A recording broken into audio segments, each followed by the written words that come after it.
Hello and welcome to part 3 of our box to tabletop video for the Kings of War Giant. Now this is where it all goes wrong. You'll notice that I was very jovial at the beginning of the first video. Oh, look at me, I've got a box giant. Yeah, I'm so excited. I've even lost my tash. I mean, that's how bad things have got. The curly bits have just fallen off through disappointment. But this is the painting section. Now, I have never painted a model this big before, and I thought it would be exactly the same as painting one of my small ones. And you will see now, I was very wrong. Roll VT. Now, if you've already seen parts 1 and 2, you will know where we are. If not, this is where we are. So he's built. I have undercoated him off camera because I used a spray, Citadel Rathbone White. And to be frank, I couldn't be bothered to set the camera up outside just to see me spray paint something. So use your imagination. Under normal circumstances, for the scheme that I'm going to use on this, I would have undercoated it black. However, a fully black undercoated model doesn't show up very well on a camera. So purely for your benefit, I've undercoated this one in white so you can see all of his lovely details. It does make it easier to paint. That's irrelevant. So we're going for a bog standard human flesh tone skin. I know on the box they're giving him a sort of green tinge, but I don't like that, so I'm going to paint him like a person, just a massive one. So he's going to have a rugged human complexion. There's going to be a lot of brown on this model because he has obviously a massive wooden club. There are pieces of wood strapped to his feet and his arms for armour. He has quite a few human-sized wooden shields on him. He's got a loincloth and leather straps. There's going to be a lot of browns. I've got quite a few different shades of brown, so that shouldn't be a problem. But because of all the brown, I'm going to do the fur grey. Oh, that was close. I'm going to do the fur grey. Now, realistically, the only animal big enough for this would probably be a mammoth for him to have killed.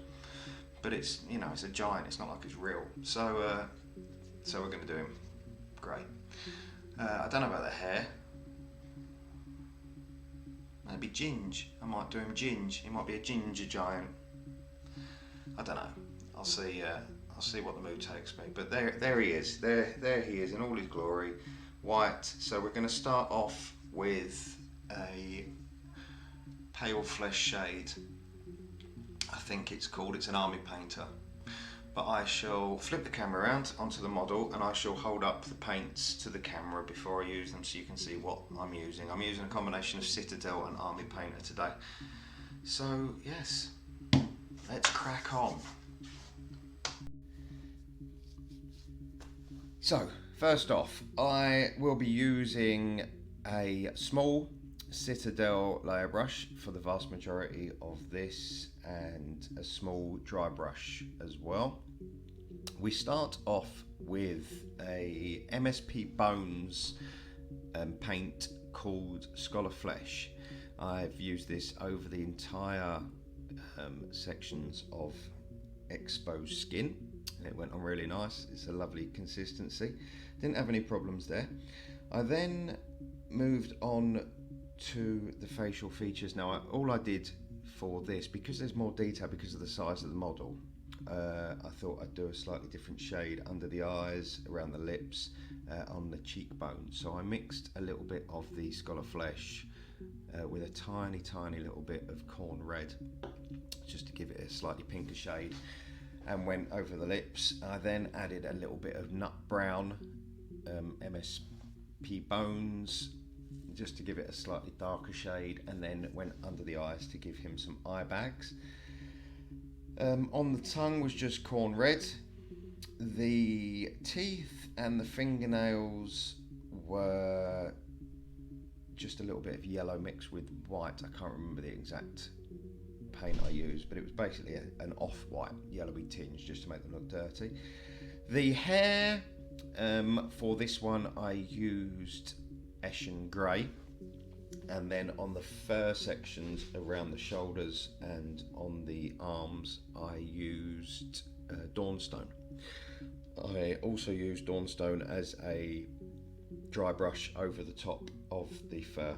Now for this model there's an awful lot of wood, leather, various textures and colours of brown. Now it gets tricky when you're doing this because you don't want it all being the same colours. So from darkest to lightest for this model I used nut brown, MSP Bones, and also an MSP Bones Saddle Brown, which is slightly lighter.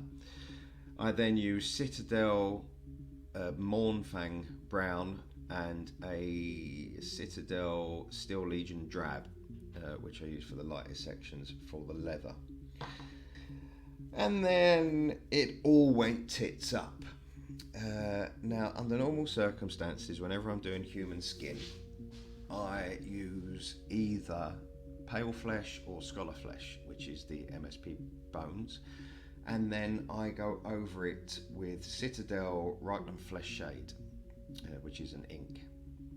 Now, I thought I'd try something different on this one because I'm a bellend. And I used a Citadel contrast paint called Gilliman Flesh Shade. Now, I was also in the proceeds of painting an orc that had a severed head on the base. And I tested the Gilliman Flesh Shade contrast paint and it looked fantastic. So I thought, let's crack on. So I did.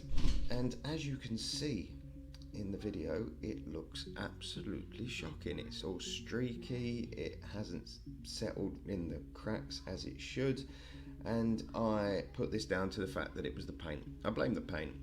I got the ump and I stopped filming. Now, off camera, I completely painted all the skin sections again with Scholar Flesh, waited it for it to dry and went back to my old technique of Reichland Flesh Shade. And I got the same result. So clearly it isn't the paint, it's the size of the model. So here we are at the end of the painting tutorial. It looks poo, it's taken me bloody ages, and now I don't know what to do with myself.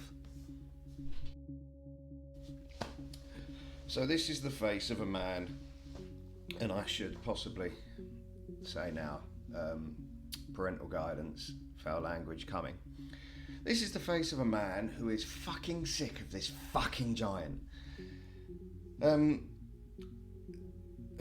It was a disaster. It wasn't all a disaster, however, it's become very apparent that painting a model this big is nothing like painting a little Space Marine. I'll show you. Now, look at him. He looks like a drag act with a bad spray tan.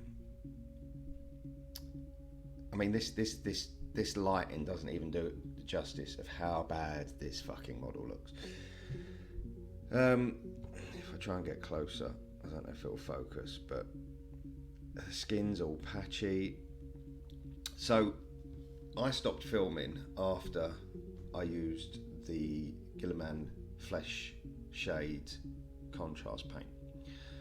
Because it just looked horrific. I didn't know what I was going to do. I have then painted over all of the skin again with Scholar Flesh, the same as I did before, and then gone back to my old method of using Reichland Flesh Shade, and it still looks shit. It's the size of the thing. It streaks. Now Dave has told me if you water it down it might work, but the problem is that I've got to the point where I have no passion left for painting this model, and anyone that paints models will know that if you get to the point where it's a chore, there's no point doing it because you don't put the time and effort in.